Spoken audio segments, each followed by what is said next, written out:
Habit 1. Be proactive. The foundational habit of effectiveness is proactivity. Being proactive means taking responsibility for your own life. It is the recognition that your behavior is a decision you make, not something controlled by outside forces. It is acknowledging that being responsible is just that, response-able. The other end of the spectrum is reactivity, letting physical or social environments dictate your actions and choices. Reactive people depend on outside input to respond. Proactive people respond according to their carefully selected values. They are still affected by outside stimuli, but their responses are more effective. Take note of the language you use. Reactive language removes all responsibility, while proactive language acknowledges it. My boss makes me angry. Your boss is responsible for your emotional state. Or, I am angry right now. I chose to feel this way. Reactive language reinforces the idea that we are a product of our feelings, which are controlled by outside forces. Proactivity, on the other hand, places values above feelings. In order to be more proactive, imagine that everything you care about is in a circle called the circle of concern. We all have plenty of things that concern us. Problems at work, our health, our finances, the safety of our community and country. We have more control over some of these things than others. Separate out the issues you can control from those you can't. The new circle of things you can control is called the circle of influence. Reactive people focus on the larger circle of concern. They spend a lot of negative energy on things they can't control. Proactive people focus on their circle of influence.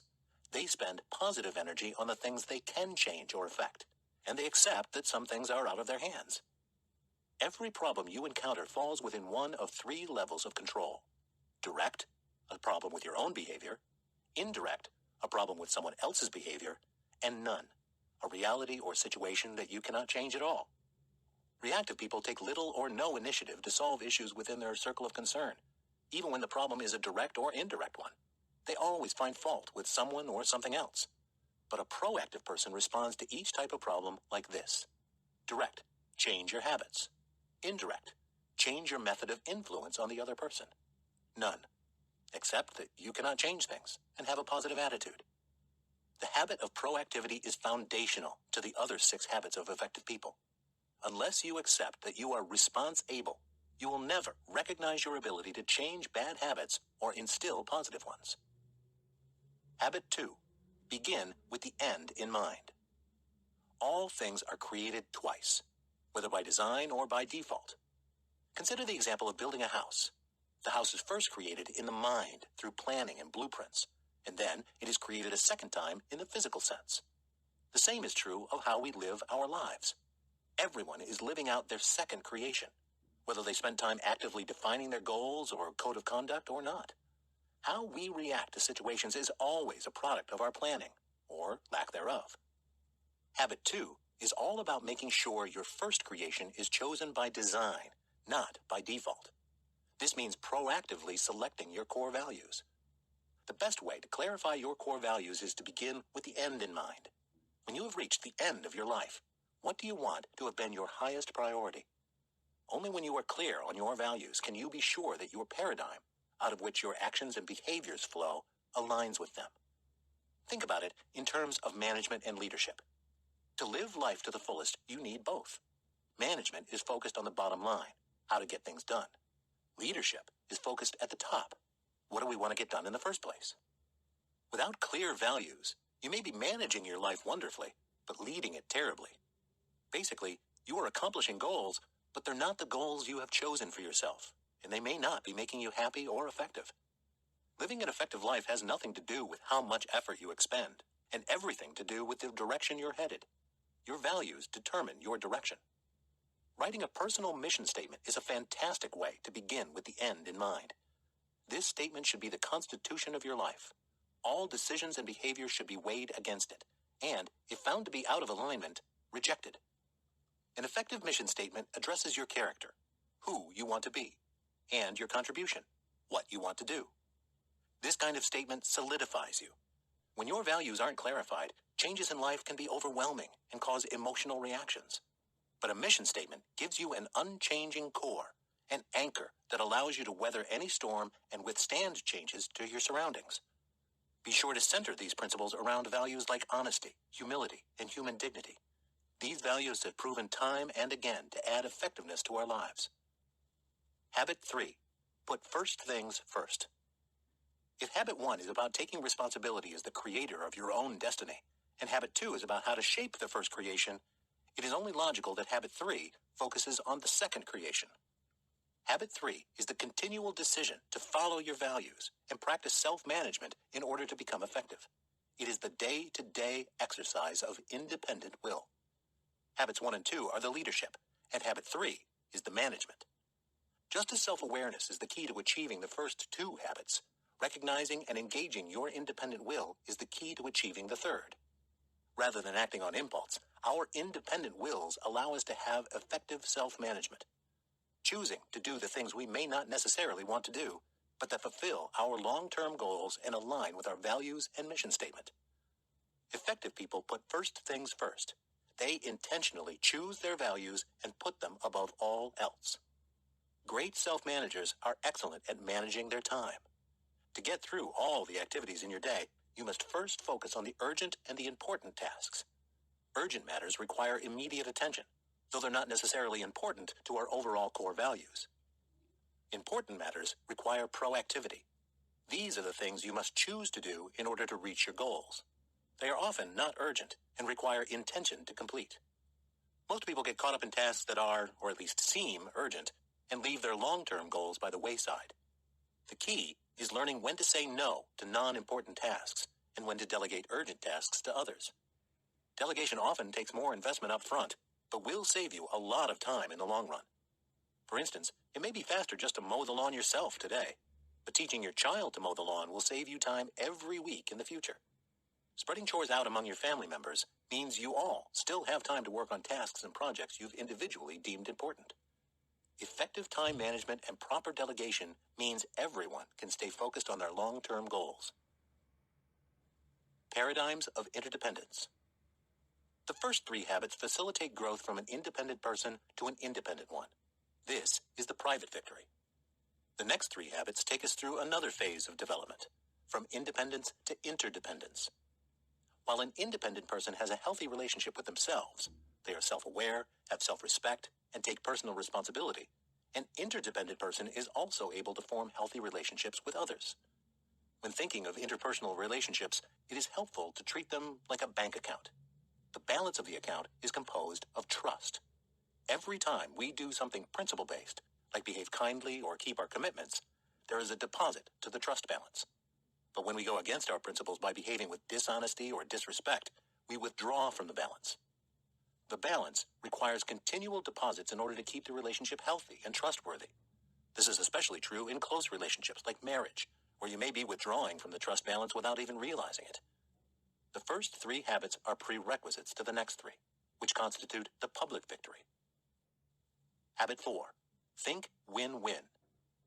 As soon as you move from independence to interdependence, you are a leader. It doesn't matter what your actual title or role is in life. You could be anything from a parent to an accountant. You are a leader no matter what, because you have the capacity to influence other people. An effective leader requires a healthy philosophy of human interaction. This philosophy will be the paradigm through which you see every decision, conversation, and result. There are 6 main philosophies of interaction. 1. Win-win. There can be a mutually beneficial resolution. Everyone can come out of the agreement feeling that their needs are met. 2. Win-lose. This is the paradigm of competition. If you win, the other party must lose. 3. Lose-win. You seek to let others win in order to gain approval. 4. Lose-lose. No one comes out on top. This scenario happens when someone wants to ensure mutual destruction. 5. Win. Those who adhere to this philosophy don't necessarily want the other party to lose. They simply don't consider the outcome for the other party at all. 6. Win-win or no deal. Everyone agrees that if they can't find a mutually beneficial resolution, there will be no agreement at all. Thinking within the paradigm of win-win is an essential habit of effective interpersonal leaders. This philosophy is not easy because many people don't believe it's even possible, especially if they've been raised to believe in win-lose. There are 5 aspects to the win-win paradigm that are essential for creating and maintaining it. First, character, is the foundation of believing in win-win. More specifically, 3 character traits are required. Integrity.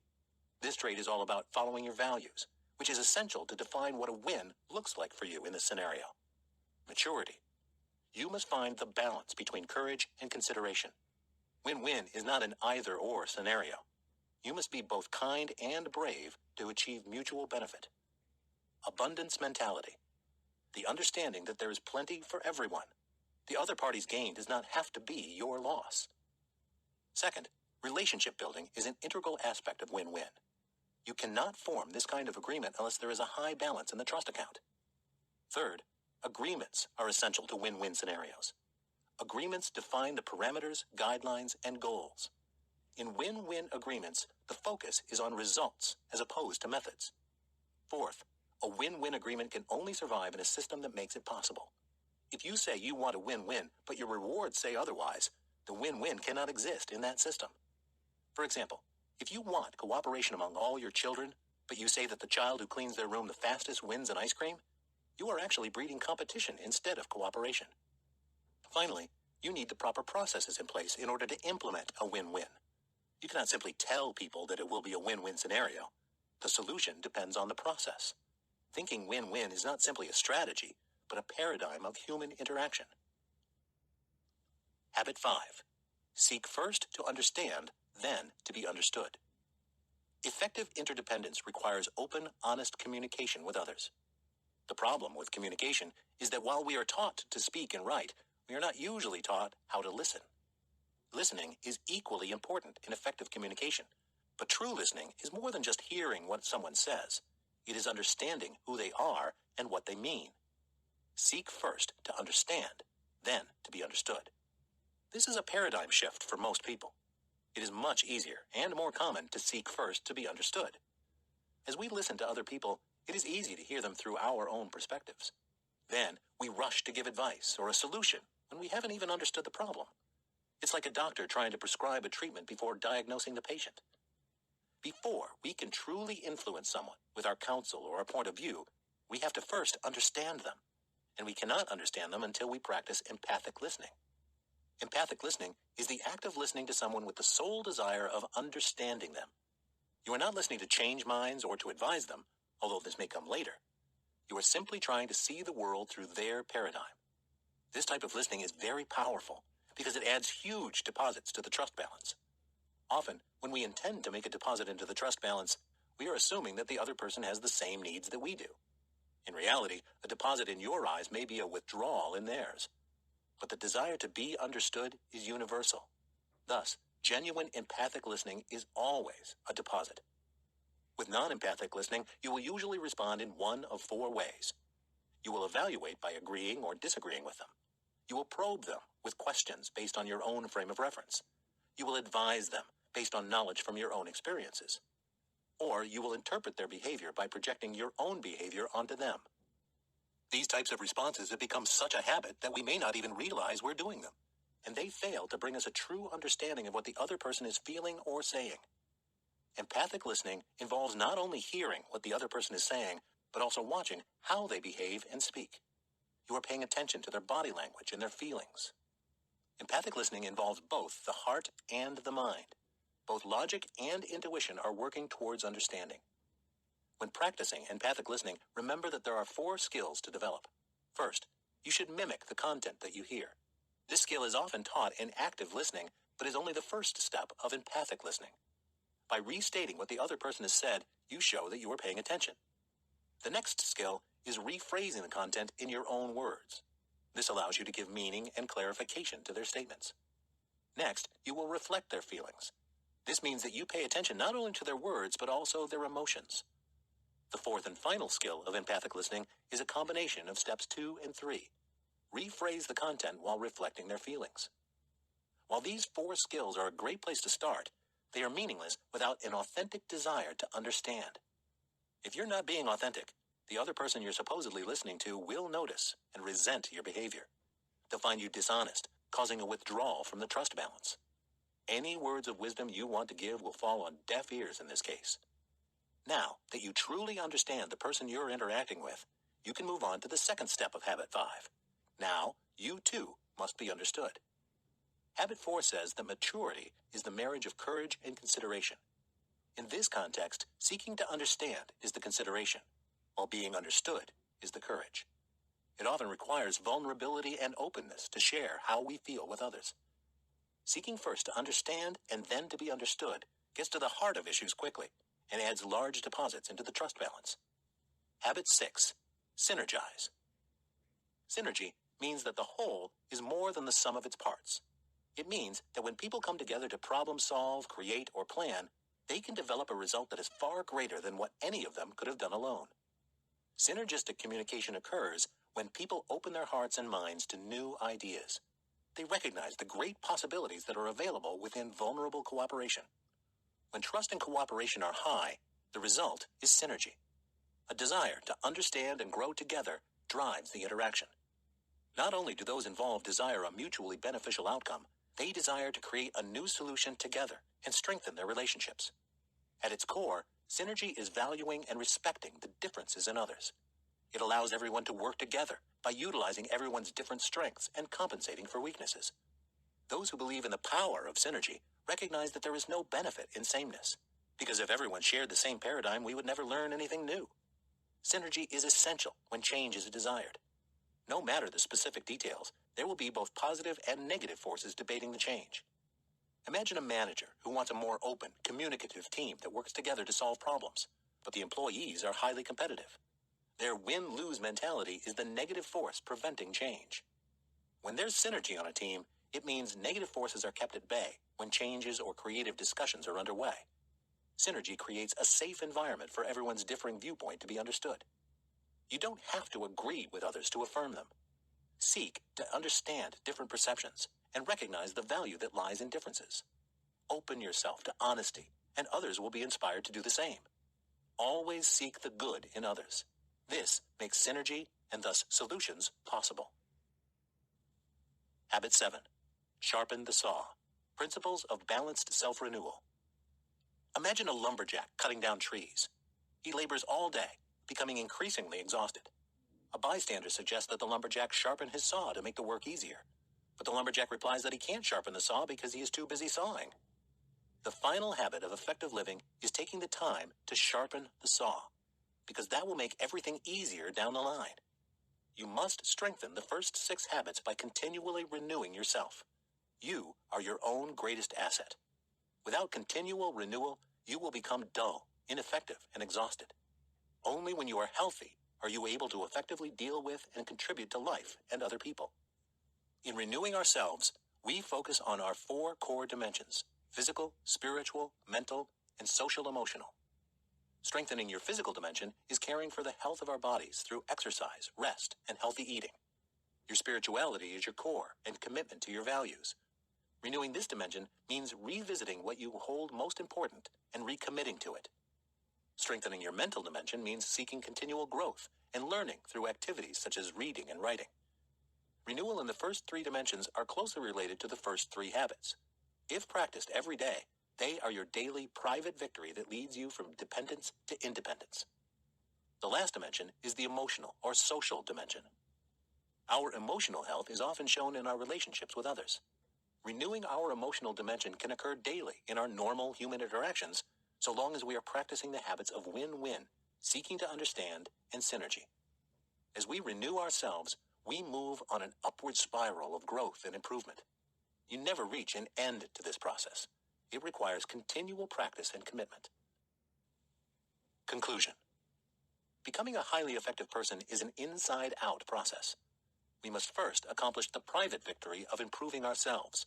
We can do this by taking responsibility for our actions, intentionally setting our values and goals, and properly prioritizing the important areas of our lives.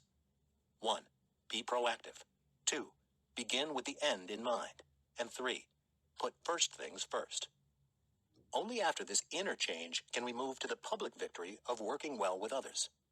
We must seek mutually beneficial outcomes, desire to understand new perceptions, and open ourselves to group creativity through trust and vulnerability. 4. Think win-win. 5. Seek first to understand, then to be understood. And 6. Synergize. But even after practicing these 6 habits, our work is not finished. The habits and our own characters require constant renewal and sharpening. 7. Sharpen the saw. There is no quick fix to becoming highly effective. It's a process that must be continually repeated and nurtured. But the rewards make the time and effort well worth it. About Stephen R. Covey. Stephen R. Covey was an author, motivational speaker, and business consultant, specializing in the areas of productivity, interpersonal effectiveness, and ethics. 7 Habits of Highly Effective People is considered to be one of the most influential business books in modern history. Covey also wrote The 8th Habit, First Things First, and Principle-Centered Leadership, among others. Thank you for listening to the snapshot of the 7 Habits of Highly Effective People by Stephen R. Covey, available exclusively on Scribd. If you liked what you heard, then make sure to explore the rest of our snapshot library to continue gaining key insights from nonfiction books in a matter of minutes. And if you're interested in diving even deeper, you can find the full version of the 7 Habits of Highly Effective People, as well as more than 1 million of the best books, audiobooks, and other snapshots on Scribd. All snapshots are copyrighted by Scribd, all rights reserved.